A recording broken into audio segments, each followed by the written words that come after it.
નમસ્કાર મિત્રો, સ્વાગત છે તમારું અમારી ચેનલ પર એક નવા વિડીયોમાં। મિત્રો, દેવશયની એકાદશીના દિવસે તુલસી પાસે જઈને માત્ર આ 3 શબ્દો બોલી દેજો। ભગવાન વિષ્ણુ એટલા ખુશ થશે કે તમારું જીવન ધન્ય થઈ જશે। ભલે તમે આ વર્ષે કંઈ પણ કરો કે ન કરો, પરંતુ 25 જુલાઈ 2026 અને શનિવારે દેવશયની એકાદશીના દિવસે તુલસી પાસે જઈને આ 3 શબ્દો બોલવાનું ભૂલશો નહીં। ભલે તમે આ દિવસે પૂજા પાઠ કે વ્રત ન કરો, પરંતુ તુલસીનો આ એક ઉપાય જરૂર કરજો। કોઈ પણ વ્યક્તિ દેવશયની એકાદશીના દિવસે તુલસી પાસે જઈને આ 3 શબ્દો બોલે છે તો તેના ઘરમાં ખૂણે ખૂણે સુખ અને સમૃદ્ધિ વહેતી થઈ જાય છે। ભલે તમે દેવશયની એકાદશીના દિવસે પૂજા પાઠ ન કરો, પરંતુ આ 3 શબ્દો તુલસી પાસે જઈને બોલશો તો જીવનમાં ચમત્કારિક બદલાવ આવશે। જીવનની મોટા ભાગની મુશ્કેલીઓ દૂર થતી તમે જોશો। જો આખું વર્ષ તમને અનેક ઉપાયો અને પૂજા કર્યા પછી પણ કોઈ લાભ થયો નથી, તો માત્ર આ એક કામ દેવશયની એકાદશીના દિવસે જરૂર કરો। ભગવાન શ્રીહરિ વિષ્ણુ અને માતા લક્ષ્મીની કૃપાથી તમારું ઘર સુખ શાંતિથી ભરાઈ જશે। એટલું સુખ સમૃદ્ધિ મળશે કે ભવિષ્યની ઘણી પેઢીઓ પણ સુખથી જીવશે। મિત્રો, 150 વર્ષ પછી આવી વિશિષ્ટ દેવશયની એકાદશીનો સંયોગ આવી રહ્યો છે। આવો અવસર બહુ જ દુર્લભ હોય છે, એટલા માટે આ દિવસે માત્ર આ 3 શબ્દો તુલસી પાસે બોલવા ખૂબ જ શુભ માનવામાં આવે છે। આપણા હિન્દુ ધાર્મિક શાસ્ત્રોમાં દેવશયની એકાદશીનું મહત્વ વધારે માનવામાં આવે છે અને આવો દિવસ આખા વર્ષમાં માત્ર એક જ વાર આવે છે। ભગવાન વિષ્ણુ આ દિવસથી 4 મહિના સુધી યોગ નિદ્રામાં રહે છે, જેમની યોગ નિદ્રા કાર્તિક મહિનામાં શુક્લ પક્ષની એકાદશી પર સમાપ્ત થઈ છે। એટલા માટે આ એકાદશીને દેવ પ્રબોધિની કે દેવપોઠી એકાદશી પણ કહેવાય છે। આ પવિત્ર દિવસે જે કોઈ પણ વ્યક્તિ માત્ર આ શબ્દો તુલસી પાસે જઈને બોલે છે, તેના જીવનમાં માતા લક્ષ્મી અને ભગવાન શ્રીહરિ વિષ્ણુના આશીર્વાદથી એટલી સુખ સમૃદ્ધિ આવે છે કે તેમને સંભાળવી પણ મુશ્કેલ બની જાય છે। આ વિડીયોમાં અમે તમને એ પણ જણાવીશું કે ગમે તે થઈ જાય પણ દેવશયની એકાદશીના દિવસે ઘરે આવું ભોજન ક્યારેય ભૂલથી પણ ન બનાવવું જોઈએ અને ન તો તેને ખાવું જોઈએ, નહીંતર આખું ઘર અને પરિવાર બરબાદ થઈ જાય છે। તેમજ આ વિડીયોમાં જાણો કે 25 જુલાઈ 2026 શનિવારે દેવશયની એકાદશીના દિવસે તમારે શું ખાવું જોઈએ, જેથી તમારા જીવનમાં ભગવાન શ્રીહરિ વિષ્ણુના આશીર્વાદ હંમેશા બન્યા રહે। આ વિડીયોમાં અમે તમને એ પણ જણાવીશું કે આ દેવશયની પવિત્ર દિવસે કયા 3 કામ ભૂલથી પણ ન કરવા જોઈએ। તમારે દેવશયની એકાદશી પર આ 3 કામ ક્યારેય ન કરવા જોઈએ। જો કોઈ વ્યક્તિ અષાઢ માસની દેવશયની એકાદશીના દિવસે આ 3 કાર્યો અજાણતા ભૂલથી પણ કરે છે, તેમનું જીવન બરબાદ થઈ જાય છે। આ સાથે અમે તમને એ પણ જણાવીશું કે જો તમે 25 જુલાઈ 2026 શનિવારના દિવસે આ વસ્તુઓનું દાન કરશો તો તમારા ઘરમાં ક્યારેય સુખ સમૃદ્ધિની કમી રહેશે નહીં। તો મિત્રો, આ બધી જ માહિતી જાણવા માટે આ વિડીયોને અંત સુધી જોતા રહેજો। ઘણા લોકો એવા હોય છે કે જે વિડીયોને અધવચ્ચે છોડીને જતા રહે છે અને વિડીયોને કાપી કાપીને જુએ છે, પછી આવા વ્યક્તિ જીવનમાં ક્યારેય સફળતા મેળવી શકતા નથી। તેથી વિડીયોને અધવચ્ચે છોડીને ન જતા આ સંપૂર્ણ માહિતી જાણીએ તે પહેલા કમેન્ટ બોક્સમાં જય માં લક્ષ્મી અને તમારા કુળદેવીનું નામ જરૂરથી લખજો। સાથે જ આ વિડીયોને લાઇક કરી ચેનલને પણ જરૂરથી સબસ્ક્રાઇબ કરજો, કારણ કે 150 વર્ષ પછી આ અષાઢ માસ શુક્લ પક્ષની દેવશયની એકાદશી આવા શુભ સમયમાં આવી રહી છે અને હિન્દુ ધર્મના લોકો માટે આ દેવશયની શ્રેષ્ઠ માનવામાં આવે છે અને આ દિવસે કરવામાં આવેલો કોઈ પણ ઉપાય ક્યારેય વ્યર્થ જતો નથી, એટલે કે તે હંમેશા લાભ પ્રદાન કરે છે। અષાઢ માસના શુક્લ પક્ષની એકાદશી વર્ષમાં ફક્ત એક જ વાર આવે છે, તેથી જ તમારે આ દેવશયની એકાદશી પર માતા લક્ષ્મી અને ભગવાન વિષ્ણુની પૂજા કરવી જ જોઈએ। એક એવો ખાસ ઉપાય છે જે અમે તમને વિડીયોમાં છેલ્લે જણાવેલો છે, એટલા માટે તમારે આ વિડીયો અંત સુધી જોવો જ જોઈએ। ચાલો હવે તમને અષાઢ માસની દેવશયની એકાદશી વિશે થોડી માહિતી આપીએ। આ વખતે 2026માં દેવશયની એકાદશી વિશે લોકોના મનમાં મૂંઝવણ છે કે પૂજા કેવી રીતે કરવામાં આવશે, શુભ મુહૂર્ત કયા સમયે છે, આ દિવસે શું ખાવું જોઈએ અને શું ન ખાવું જોઈએ। આ વિડીયોમાં અમે તમારી બધી જ મૂંઝવણ દૂર કરીશું। સંપૂર્ણ માહિતી માટે તમારે ફક્ત વિડીયો સંપૂર્ણ જોવો પડશે। આજે આપણે આ વિડીયોમાં આ બધા જ પ્રશ્નોના જવાબ જાણીશું। ચાલો સૌપ્રથમ તમને જણાવીએ કે અષાઢ માસના શુક્લ પક્ષની દેવશયની એકાદશીના દિવસે ક્યાં કામ ભૂલથી પણ ન કરવા જોઈએ। આ દિવસે ખાસ ધ્યાન અને ભક્તિ સાથે ઉજવવામાં આવે છે. તેથી કેટલાક બાબતોનું ધ્યાન રાખવું ખૂબ જ મહત્વપૂર્ણ છે. દેવશયની એકાદશીના દિવસે વાળ અને નખ કાપવાનું પણ ટાળવું જોઈએ.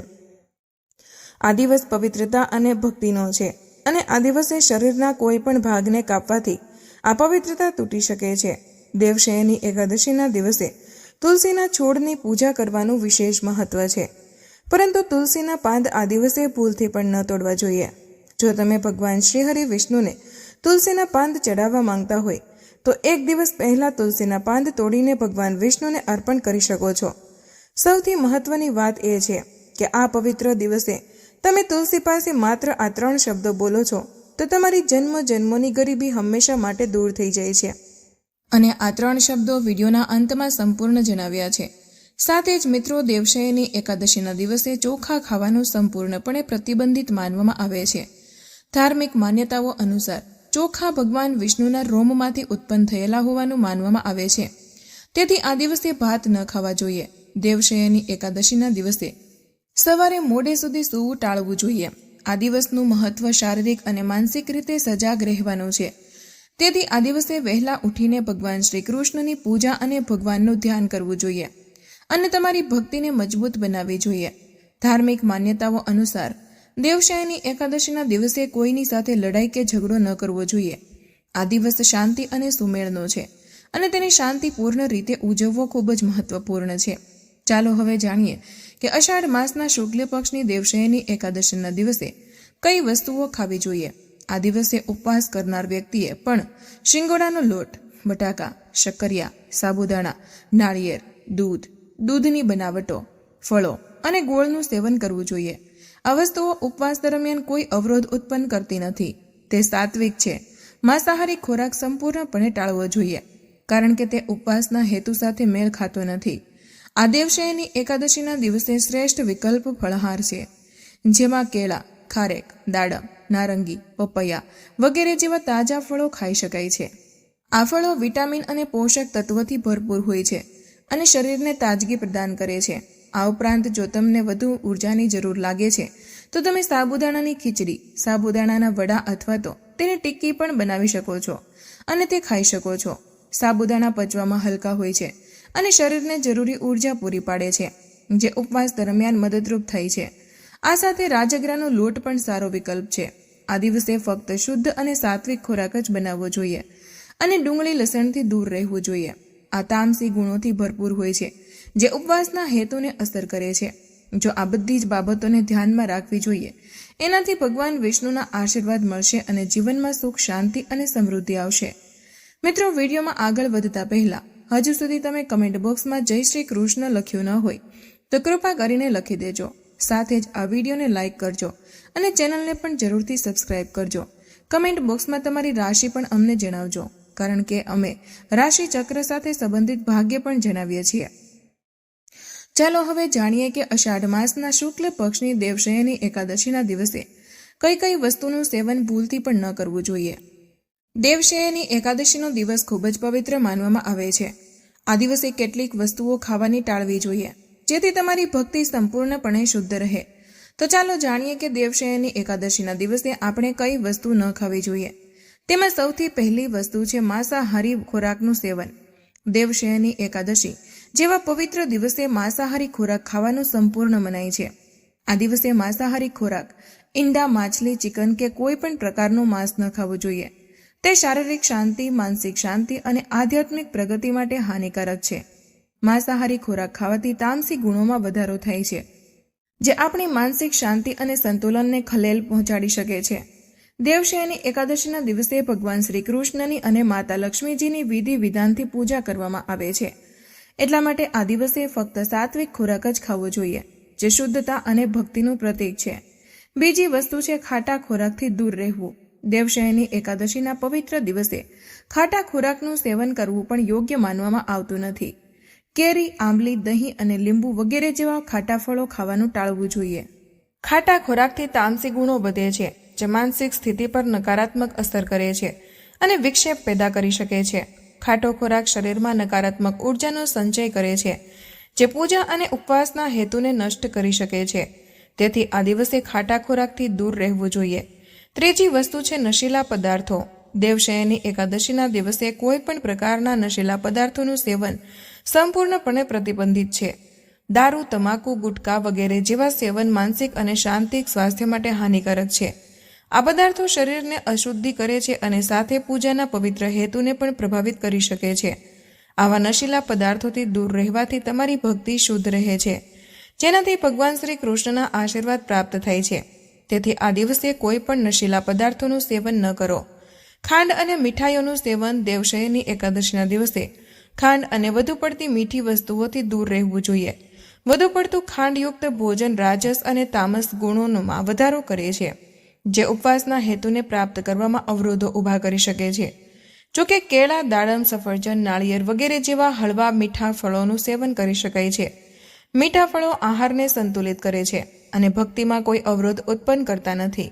ડુંગળી અને લસણનું સેવન. દેવશયની એકાદશી જેવા પવિત્ર દિવસે ડુંગળી અને લસણનું સેવન પ્રતિબંધિત છે. ડુંગળી અને લસણ તામસિક ગુણોથી ભરપૂર હોય છે અને તે વ્યક્તિના માનસિક સંતુલનને અસર કરી શકે છે. ડુંગળી અને લસણ ખાવાથી વ્યક્તિના આહારમાં અસંતુલન થાય છે અને ભક્તિમાં અવરોધો ઉત્પન્ન કરી શકે છે. એટલા માટે આ દિવસે આ બંનેનું સેવન ન કરો, જેથી તમારી ભક્તિ શુદ્ધ રહે અને તમારી માનસિક સ્થિતિ સંતુલિત રહે. હિન્દુ ધર્મમાં દેવશયની એકાદશીનું વિશેષ મહત્વ છે. આ વખતે દેવશયની એકાદશી અષાઢ મહિનાના શુક્લ પક્ષની એકાદશીના રોજ ઉજવવામાં આવે છે. આ વર્ષે આ તહેવાર 25 જુલાઈ 2026 શનિવારના રોજે આવશે. એકાદશી તિથિ 24 જુલાઈના રોજે સાંજે 8:16 વાગ્યે શરૂ થશે અને 25 જુલાઈના રોજે 10:25 વાગ્યે સમાપ્ત થશે. ઉદયા તિથિ અનુસાર આ વ્રત 25 જુલાઈના રોજે જ માનવામાં આવશે અને ચાતુર્માસ શરૂ થશે, જે 20 નવેમ્બર 2026 સુધી ચાલશે. ભગવાન શ્રી નારાયણની પ્રિય હરિશયની એકાદશી અથવા તો દેવશયની એકાદશીથી લગ્ન, ગૃહપ્રવેશ, યજ્ઞોપવિત વગેરે જેવા બધા જ શુભ કાર્યો આગામી 4 મહિના માટે બંધ રહેશે. આ દિવસથી સંન્યાસીઓના ચાતુર્માસ્ય વ્રત શરૂ થાય છે. ધાર્મિક દ્રષ્ટિકોણથી આ 4 મહિના ભગવાન વિષ્ણુના શયનકાળ તરીકે ગણવામાં આવે છે. એટલે કે ભગવાન વિષ્ણુ આ 4 મહિના દરમિયાન નિંદ્રાવસ્થામાં રહે છે. તો ચાલો આ વ્રતની સંપૂર્ણ પૂજા પદ્ધતિ વિશે જાણીએ, જેથી તમે તેને ભક્તિ અને શ્રદ્ધાથી પૂર્ણ કરી શકો. પરંતુ તેના પહેલા કમેન્ટ બોક્સમાં જય શ્રી હરિ વિષ્ણુ, જય શ્રી કૃષ્ણ જરૂરથી લખજો. આ દેવશયની એકાદશીના દિવસે સૌપ્રથમ બ્રહ્મ મુહૂર્તમાં વહેલા ઉઠીને સ્નાન કરવું જોઈએ. બ્રહ્મ મુહૂર્તનો સમય તાજગી અને ઉર્જા મેળવવાનો શ્રેષ્ઠ સમય માનવામાં આવે છે. ત્યાર પછી સ્વચ્છ કપડાં પહેરો અને માનસિક તથા શારીરિક રીતે પોતાને શુદ્ધ કરો. સ્વચ્છતાનું ખાસ ધ્યાન રાખીને ઘર કે મંદિરને સાફ કરો. હવે પૂજા સ્થળ તૈયાર કરો. લાકડાની ચોકી લો અને તેના પર પીળા રંગનું કપડું પાથરો. પીળો રંગ ખાસ કરીને ભગવાન શ્રી કૃષ્ણને પ્રિય છે. ત્યાર પછી તેના પર ભગવાન શ્રી કૃષ્ણની મૂર્તિ સ્થાપિત કરો. હવે ભગવાનને પંચામૃતથી અભિષેક કરો. પંચામૃતમાં દૂધ, દહીં, મધ, ઘી અને ખાંડ ભેળવીને ભગવાનની મૂર્તિને અર્પણ કરો. આમ કરવાથી આપણને ભગવાનના આશીર્વાદ મળે છે. ત્યાર પછી ભગવાનને પીળું ચંદન, અક્ષત, પીળા ફૂલો અર્પણ કરો. પૂજા દરમિયાન આ બધું ભગવાન શ્રી કૃષ્ણને સમર્પિત કરવાથી તમારી શ્રદ્ધા અને ભક્તિ પ્રગટ થાય છે. પૂજા દરમિયાન દેવશયની એકાદશી વ્રત કથાનો પાઠ કરો. આ ખૂબ જ મહત્વપૂર્ણ છે. આ ઉપરાંત શ્રી વિષ્ણુ સહસ્ત્ર નામ કે શ્રી વિષ્ણુ ચાલીસાનો પાઠ પણ કરો. વિષ્ણુ ચાલીસા વાંચવાથી ભગવાન શ્રી કૃષ્ણના વિશેષ આશીર્વાદ મળે છે અને જીવનની બધી જ મુશ્કેલીઓ દૂર થાય છે. હવે પૂજા પછી ભગવાનની આરતી કરવી જોઈએ અને તેમને પ્રસાદ અર્પણ કરવો જોઈએ. પ્રસાદ ચડાવતી વખતે તમારી ઈચ્છાઓની પરિપૂર્ણતા માટે હૃદયપૂર્વક ભગવાનને પ્રાર્થના કરો. ભગવાનની આરતી કરવાથી ઘરમાં સુખ અને શાંતિ રહે છે. હવે બીજા દિવસે સવારે ઉપવાસ તોડી નાખો. આ દિવસે ઉપવાસ અને ભગવાનની પૂજા કરવાથી વ્યક્તિને આધ્યાત્મિક શાંતિ મળે છે. ઉપવાસ પછી જરૂરિયાતમંદોને દાન આપો. આ દિવસે તલ, કપડાં વગેરેનું દાન કરવું ખાસ કરીને શુભ માનવામાં આવે છે. આ દાન દ્વારા ભગવાનના આશીર્વાદ પ્રાપ્ત થાય છે અને પાપોમાંથી મુક્તિ મળે છે. મિત્રો, હવે જાણીએ કે એવા કયા 3 શબ્દો છે જે દેવશયની એકાદશીના દિવસે તુલસી પાસે જઈને બોલવાથી ભગવાન વિષ્ણુ અને માતા લક્ષ્મીના સાક્ષાત આશીર્વાદ પ્રાપ્ત થાય છે. તો મિત્રો, એ 3 શબ્દો છે વૃંદાવન સ્વાહા, વૃંદાવન સ્વાહા. મિત્રો, ધાર્મિક શાસ્ત્રો અનુસાર ભગવાન વિષ્ણુ કહે છે કે જે કોઈ સ્ત્રી દરરોજ તુલસી માતાના સમક્ષ આ મંત્રનું ઉચ્ચારણ કરશે તે સૌભાગ્યવતી બનશે. જે કોઈ પુરુષ તુલસી માતાની સામે આ મંત્ર બોલશે તેને અક્ષય ધનની પ્રાપ્તિ થશે. અને જે ઘરના આંગણે દરરોજ તુલસી માતાની પૂજા કરવામાં આવશે તે ઘરમાં સ્વયં લક્ષ્મી માતાનો વાસ રહેશે. તુલસી માતાનો આ મંત્ર કલ્પ વૃક્ષ સમાન છે. આ મંત્ર સર્વ પ્રકારના ફળ આપનાર છે. તેથી જે કોઈ તુલસી માતાના સમક્ષ આ મંત્રનો જાપ કરશે તેને સમગ્ર સિદ્ધિઓ પ્રાપ્ત થશે. અને આ મંત્ર દેવશયની એકાદશીના દિવસે તુલસી પાસે બોલવામાં આવે તો તે વ્યક્તિને ધનવાન બનતા દુનિયાની કોઈ તાકાત રોકી શકતી નથી. તો મિત્રો, દેવશયની એકાદશીના દિવસે આ 3 શબ્દો તુલસી પાસે જઈને જરૂર બોલજો. સાથે જ મિત્રો, આ પવિત્ર દેવશયની એકાદશીના દિવસે ગાયને કઈ વસ્તુ ખવડાવવી જોઈએ જેથી આપણા જીવનની તમામ સમસ્યાઓ દૂર થાય. ઘરમાં ગાય રાખવાથી કે તેની સેવા કરવાથી વાસ્તુદોષ આપમેળે દૂર થાય છે અને ઘરમાં સકારાત્મક ઉર્જાનો વાસ થાય છે. જો તમારા ઘરે ગાય હોય તો દરરોજ તાજી રોટલી બનાવીને ગાય માતાને ખવડાવવી ખૂબ જ શુભ માનવામાં આવે છે. ધ્યાનમાં રાખો કે ગાયને ક્યારેય વાસી રોટલી ન ખવડાવવી જોઈએ, કારણ કે તેનાથી ઘરમાં નકારાત્મક ઉર્જાનો સંચાર થઈ શકે છે. વાસી રોટલી ખવડાવવાથી તમારી મહેનત હંમેશા નિષ્ફળ જઈ શકે છે અને દુઃખના દેવતા તમારા ઘરમાં નિવાસ કરી શકે છે. તેથી દરરોજ તાજી રોટલી બનાવીને ગાયને ખવડાવવાનો પ્રયાસ કરો. જો કોઈ કારણોસર રોટલી બચી જાય છે તો તેને બીજા દિવસે ન આપો, કારણ કે તે વાસી માનવામાં આવે છે. ગાયને હંમેશા તાજો અને સ્વચ્છ ખોરાક આપો. આ સિવાય જો ઘરમાં કોઈ ફળ કે શાકભાજી સડી જાય તો તેને ગાયને આપવાનું ટાળો, કારણ કે ગાયમાં 33 કરોડ દેવી દેવતાઓ નિવાસ કરે છે અને ગાયને જ્યારે તમે ખરાબ ખોરાક ખવડાવો છો તો તેનાથી આ દેવી દેવતાઓ ક્રોધિત થઈ શકે છે અને ઘરમાં સુખ સમૃદ્ધિ આવતી નથી. ગાય માતાને પ્રસન્ન કરવા માટે તમે લોટના 11 ગોળા બનાવી શકો છો, તેના પર હળદર લગાવી શકો છો અને પછી ગાય માતાને ખવડાવી શકો છો. આમ કરવાથી તમારા બધા જ કામ સરળ બનશે અને તમારા જીવનમાં સુખ સમૃદ્ધિ આવશે. જો શક્ય હોય તો ગાયની 7 વાર પરિક્રમા કરો. આ તમારા જીવનમાં સફળતા અને ખુશી લાવશે. જ્યારે તમે ગાયને રોટલી આપો છો ત્યારે તમે તેમાં થોડી હળદર અને ઘી ઉમેરી શકો છો. આનાથી તમારા જીવનમાં શુભ પરિણામો મળશે. ગાયને તાજી રોટલી ખવડાવવાથી અને તેનું સન્માન કરવાથી તમારા જીવનમાં સકારાત્મક પરિવર્તન આવી શકે છે, જેના કારણે તમારા બધા જ કામ પૂર્ણ થશે અને સુખ સમૃદ્ધિ આવશે. તો ચાલો હવે દેવશયની એકાદશીના દિવસે કરવામાં આવતા ચમત્કારિક ઉપાય વિશે જાણી લઈએ.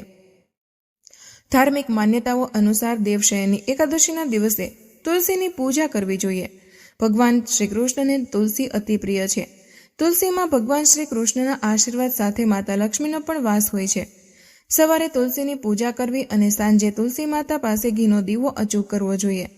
જો તમે ધન, સંપત્તિ અને સુખ સમૃદ્ધિ મેળવવી હોય તો દેવશયની એકાદશીના દિવસે જ્યારે દીવો કરો ત્યારે તેની નીચે કેટલાક ચોખાના દાણા રાખી દો. જ્યારે દીવો ઓલવાઈ જાય તો તે ચોખાને લઈને લાલ રંગના કપડામાં બાંધીને તિજોરીમાં મૂકી દો. આમ કરવાથી જીવનમાં આર્થિક સંકટ નહીં આવે. દેવશયની એકાદશીના દિવસે ભગવાન શ્રી કૃષ્ણની વિધિ વિધાનથી પૂજા કરવી જોઈએ અને પછી તેમની સામે બેસીને શ્રી વિષ્ણુ સહસ્ત્રનામનો પાઠ કરવો જોઈએ. તો મિત્રો, આજનો વિડીયો અહીં પૂર્ણ કરીએ છીએ.